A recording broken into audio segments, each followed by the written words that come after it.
Welcome everyone to another session on current affairs by Civils360 Academy. In this session, we will be discussing about Article 240 and the discussion and debate regarding whether Chandigarh should be made part of Article 240. So we will be discussing about the part of the Constitution that deals with Union territories, which is actually Part 8. So remember Part 8, remember the articles, it actually contains articles from Article 239, 239 to 242. So these are some of the articles we will look into detail, but we will look deeply into Article 240. Okay, and what is the debate regarding Chandigarh and why there are some issues or concerns when it is made part of Article 240, right? Okay, so this was the news. The news was that the government actually clarified that there is no intention on the part of the government to actually introduce a constitutional amendment bill to insert or to transfer Chandigarh, which is currently the shared capital of Punjab and Haryana. It is currently a union territory, and the government says that there is no intention to put it under the cover of Article 240. So we will discuss what is Article 240. So the government said there is no intention on their side. So that was actually the debate in the news. So please, this is just an introduction. Just remember the different UTs. We have about 8 UTs after Jammu and Kashmir and Ladakh. Including them both, we have a total of 8 union territories. Please remember their capitals. Please remember Puducherry. You have 3 territories. Okay. Remember you have Yanam in the Andhra Pradesh. You have Karaikal in Tamil Nadu, and you have Mahi as well. Remember about the Dadra and Nagar, Haveli and Daman and Diu. That merger actually happened in 2019. Okay, so please remember 2019 as the year where the 2 union territories of Daman and Diu and Dadra and Nagar Haveli was actually merged. Okay, so we will look into that also a little bit. So please remember the 8 UTs, and here you have Chandigarh.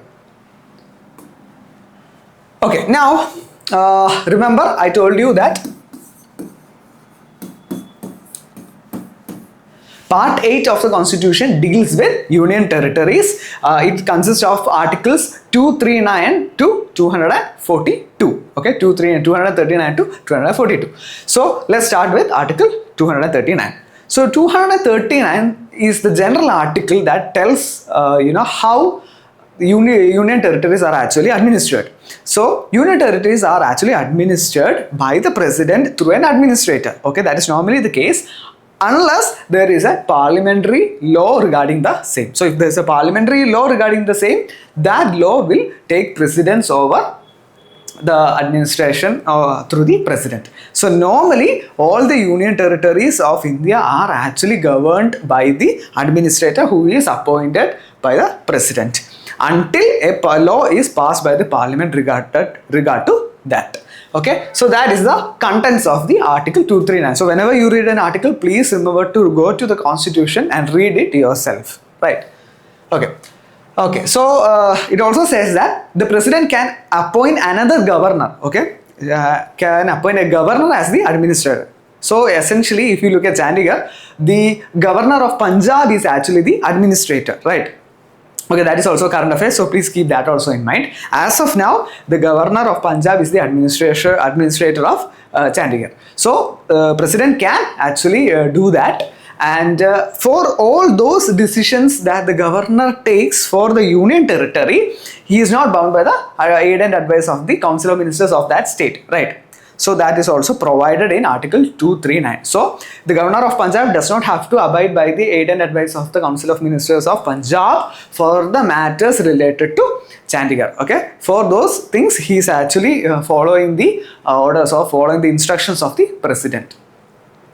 Okay, so I hope Article 239 is clear. Then you have Article 239A, okay, which was actually inserted by the 14th Amendment.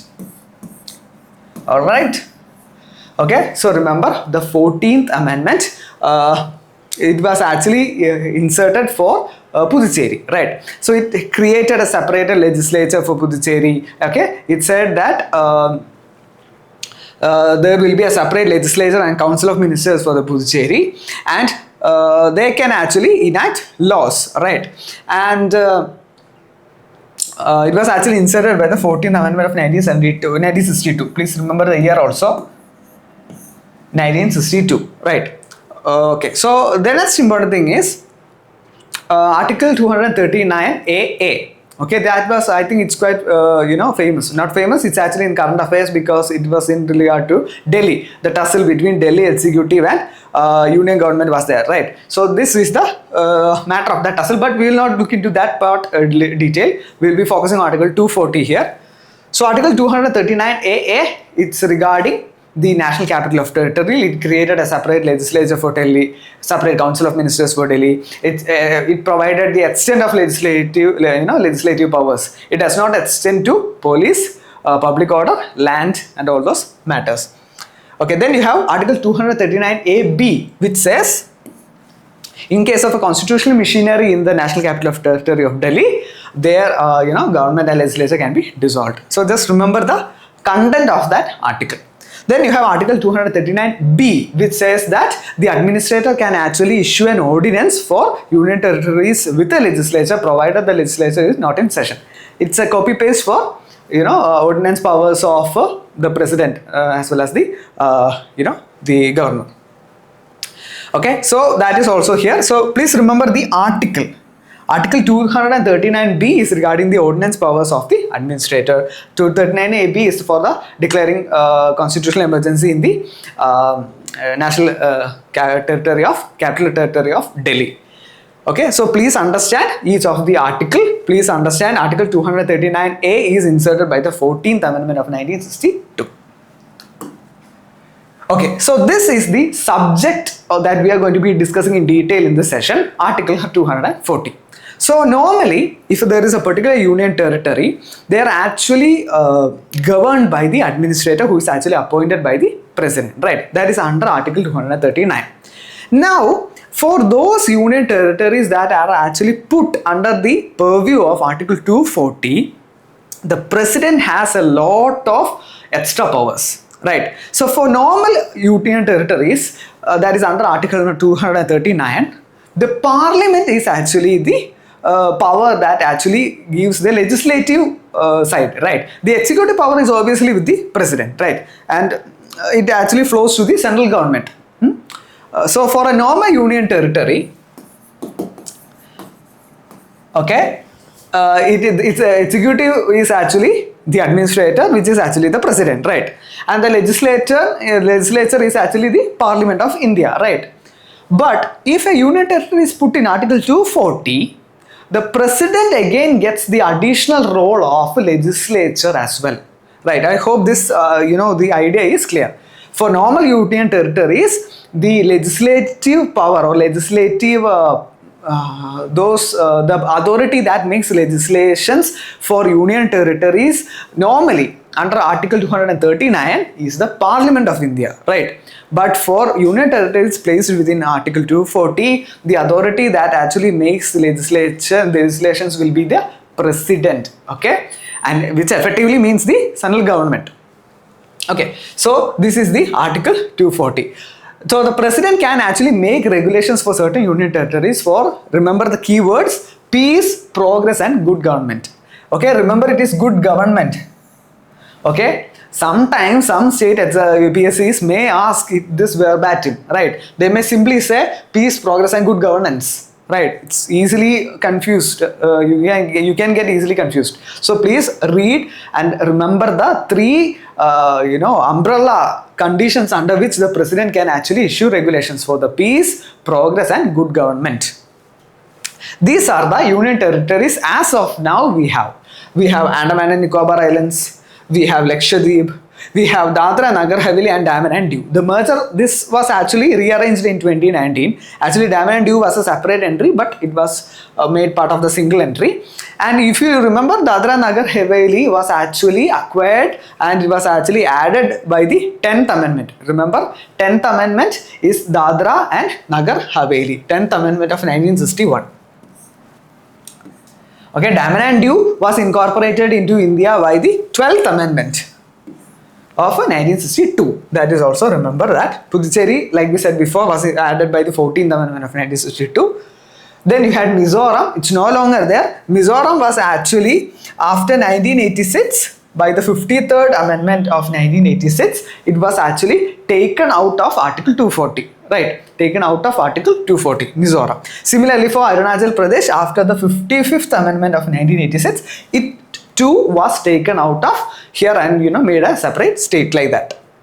Okay, and they were given separate articles. So Article 371G is a separate article for Mizoram to cater to their cultural and local needs. Article 371H is for Arunachal Pradesh. So please understand all this additional information as well. Okay, so this is the main condition or the main issue regarding Article 240. Article 240 clause 2, it says that the president regulations can repeal or amend acts of parliament and is in itself treated as an act of parliament. It's very important. Okay, so I will just explain the implications for Chandigarh. Chandigarh, as of now, it was actually carved out under the Punjab Reorganization Act of 1966. Okay, so now, as of now, just like other union territories that is governed by Article 239, the executive authority is the governor of Punjab. Okay, which effectively means the president. Okay, which effectively means the central government. Right, president.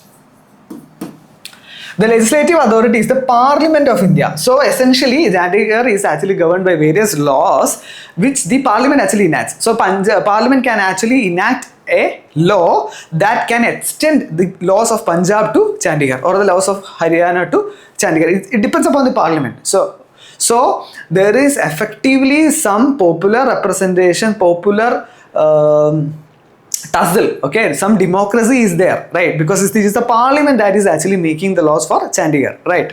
So please keep this concept in mind. So like example is the Punjab Municipal Corporation Law, extension to Chandigarh Act, right. So Parliament actually passed this act, okay, it extended the Punjab Act to Chandigarh, okay. Now if included under Article 240, what happens? The president regulations, the president can issue regulations that replace the laws of Parliament. So instead of Parliament making laws that can extend certain laws or make new laws for Chandigarh, what happens?